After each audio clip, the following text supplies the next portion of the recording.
नमस्कार साथियों, आज हम रूसी अमेरिकन समाजशास्त्री पेट्रोरिम सोरोकिन के सामाजिक परिवर्तन से संबंधित विचारों के बारे में जानने का प्रयास करेंगे। सोरोकिन का जन्म 21 जनवरी 1889 21 जनवरी 1889 को रूस के तोरिया प्रांत में हुआ था।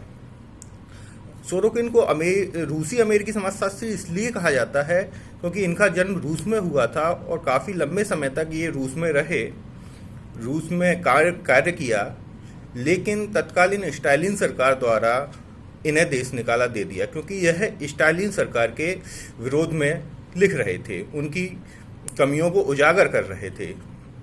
और इस तरीके से सोरोकिन अमेरिका चले गए और वहाँ पर समाज और समाजशास्त्र के लिए काफ़ी उन्होंने कार्य किया। अब सीधे मुद्दे पे आया जाता है, सामाजिक परिवर्तन संबंधी सोरोकिन के विचार।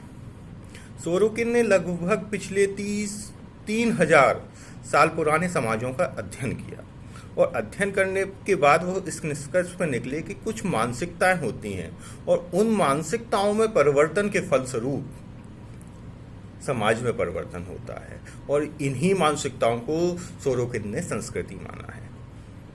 सोरोकिन कहते हैं कि समाज एक पेंडुलम के समान है जिसमें परिवर्तन पेंडुलम के हिसाब से होता है। पहले एक ओर जाते हैं, फिर दूसरी ओर जाते हैं। बीच का समय सबसे लंबे समय तक रहने वाला समय होता है, जैसा कि पेंडुलम में होता है। इस प्रकार से सोरोकिन ने 3 प्रकार की संस्कृतियां बताई हैं और उन तीनों संस्कृतियों के बीच में सामाजिक परिवर्तन चलता रहता है। वो 3 संस्कृतियां हैं, चेतनात्मक या इंद्रियपरक संस्कृति, सेंसेट कल्चर या मेंटलिटी। दूसरा है आदर्शात्मक या भावनात्मक संस्कृति, आइडेशनल कल्चर या मेंटलिटी। तीसरा आदर्शवादी संस्कृति या मानसिकता, आइडियलिस्टिक कल्चर। इनको अंग्रेजी में भी याद रखिए क्योंकि हिंदी में कई बार नाम चेंज हो जाते हैं, जब एग्ज़ाम आते हैं तो उन्हें दूसरे नाम से बोल दिया जाता है, लेकिन इंग्लिश के नाम कभी चेंज नहीं होते। तो एग्ज़ाम के लिहाजे से आप उनके इंग्लिश के नाम बिल्कुल याद रखिए। आगे चलते हैं तो सोरोकिन बोलते हैं कि संस्कृति एक पेंडुलम पे होती है। सबसे पहले वो चेतनात्मक संस्कृति की बात करते हैं, सेंसेट कल्चर की बात करते हैं, सेंसेट मेंटलिटी की बात करते हैं। वह कहते हैं यह एक प्रकार से भौतिकवादी संस्कृति है। भौतिकवादी मतलब वस्तुओं में आनंद लेने वाली संस्कृति है। इसको वह खाओ पियो संस्कृति बोलते हैं कि जो कुछ है उपभोग करो, जो संसाधन हैं उनका यूज करो, यही संस्कृति है। जैसे कि विदेशी संस्कृति, इसको खाओ पियो संस्कृति भी बोला जाता है। विदेशों में जो संस्कृति है ज़्यादातर भौतिक चीज़ों पर ध्यान दिया जाता है, मोबाइल, गाड़ी, मकान, इंफ्रास्ट्रक्चर, इन चीज़ों पर विदेशों में ज़्यादा ध्यान दिया जाता है। दूसरी संस्कृति आती है आदर्शात्मक या भावनात्मक संस्कृति। भावनात्मक संस्कृति से अभिप्राय है कि यह संस्कृति एक आध्यात्मिक संस्कृति है जिसमें नैतिकता पर अधिक जोर दिया जाता है, आचरण की शुद्धता पर अधिक जोर दिया जाता है। मध्यकाल तक भारत की जो संस्कृति रही वह इसी प्रकार की संस्कृति रही।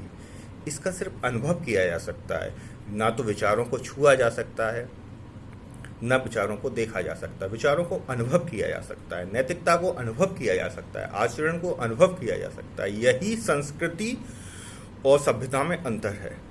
सभ्यता को हम छू के देख सकते हैं, ये पेन है तो इसको छू के हम दे सकते हैं, ये सभ्यता है। लेकिन किसी के आचार विचार को हम छू के नहीं देख सकते, केवल अनुभव कर सकते हैं। संस्कृति को केवल अनुभव किया जा सकता है।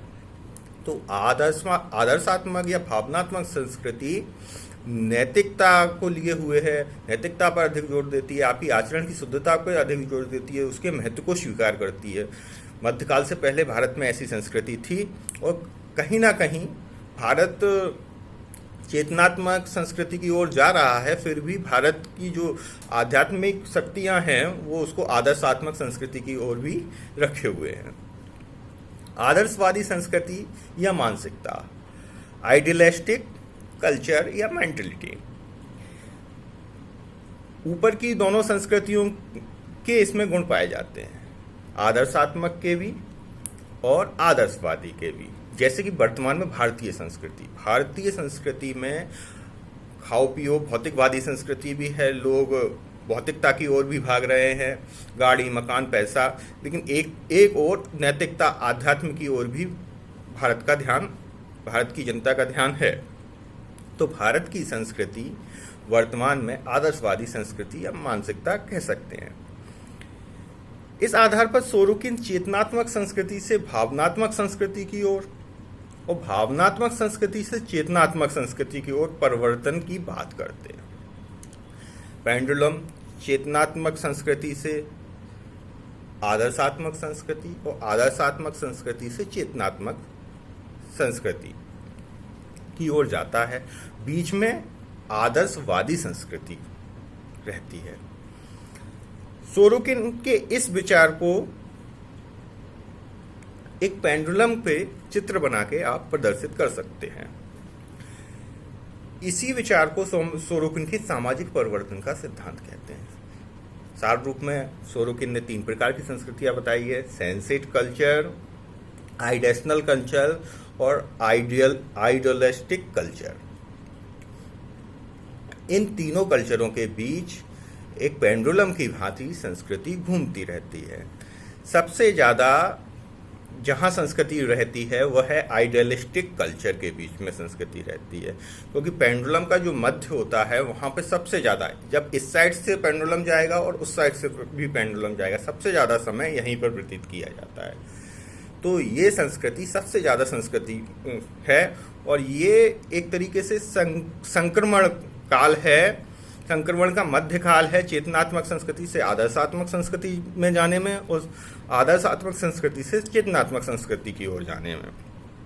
सोरोकिन के इस सिद्धांत को अलग अलग नामों से पुकारा जाता है और कॉम्पिटिटिव एग्जाम में ये अलग अलग नामों से पूछा जाता है, जिस कारण स्टूडेंट कंफ्यूज हो जाते हैं। तो वो कुछ 5-6 नाम हैं, मैं आपको बता देता हूँ। ध्रुवीय सिद्धांत, सोरोकिन के इस सिद्धांत को ध्रुवीय सिद्धांत भी कहा जाता है। ध्रुवीय सिद्धांत इसलिए, पोलर थ्योरी, 2 पोल होते हैं, एक ये एक वो, चेतनात्मक संस्कृति आदर्शात्मक संस्कृति, उन 2 पोलों के बीच में ये चलता रहता है, इसलिए इसे ध्रुवीय सिद्धांत भी कहते हैं। सीमाओं का सिद्धांत, 2 सीमाएं होती हैं इसलिए इसको सीमाओं का सिद्धांत भी कहते हैं। उतार चढ़ाव का सिद्धांत, पेंडुलम ऊपर जाता है फिर उतर के नीचे आता है फिर ऊपर जाता है, इसलिए सोरोकिन के इस सिद्धांत को उतार चढ़ाव का सिद्धांत भी बोला जाता है। अंतर्भूत परिवर्तनों का सिद्धांत, अंतर्भूत परिवर्तनों का सिद्धांत, इनके बीच परिवर्तन होता है इसलिए इन्हें अंतर्भूत परिवर्तन का सिद्धांत भी कहते हैं। सामाजिक सांस्कृतिक परिवर्तन का सिद्धांत, समाज में संस्कृति के द्वारा, सोरोकिन क्या कहते हैं, समाज में संस्कृति के द्वारा परिवर्तन आता है। संस्कृति एक पेंडुलम की भांति चलती है, चेतनात्मक से आदर्शात्मक, आदर्शात्मक से चेतनात्मक की ओर, और बीच में की जो स्थिति होती है वो आदर्शवादी संस्कृति की स्थिति होती है, जो कि सबसे लंबे समय के लिए होती है। इस तरीके से सोरोकिन संस्कृति एवं सामाजिक परिवर्तन का उल्लेख करते हैं। इनका मानना है कि समाज में परिवर्तन के लिए संस्कृति महत्वपूर्ण भूमिका निभाती है, इसलिए इनके विचारों को, सोरोकिन को सांस्कृतिक निर्धारणवादी कहा जाता है। कल्चरल डिटर्मिनेटर, निर्धारणवादी मतलब कोई प्रत्येक समाजशास्त्री किसी न किसी कारक को लेके, किसी न किसी तत्व को लेके चलते हैं। जैसे मार्क्स अर्थ को लेके चलते हैं तो उन्हें आर्थिक निर्धारणवादी माना जाता है। सोरोकिन कल्चर को लेके चलते हैं, संस्कृति को लेके चलते हैं तो इन्हें सांस्कृतिक निर्धारणवादी माना जाता है। ये क्वेश्चन आता है तो आप याद रखिए, सोरोकिन को सांस्कृतिक निर्धारणवादी कहते हैं और इनके विचारों को सांस्कृतिक निर्धारणवाद की श्रेणी में रखा जाता है। चूंकि सोरोकिन विदेशी थे अमेरिका में, इस कारण उन्हें वह सम्मान नहीं प्राप्त हुआ जो एक व्यक्ति को प्राप्त होना चाहिए, एक विद्वान व्यक्ति को प्राप्त होना चाहिए, एक इतने बड़े समाजशास्त्री को प्राप्त होना चाहिए। और गुमनामी में, लास्ट के समय में गुमनामी में जीते हुए मानसिक संतुलन भी इन्होंने खो दिया था और 11 फरवरी 1968 को इनका देहांत हो गया। ठीक है, धन्यवाद।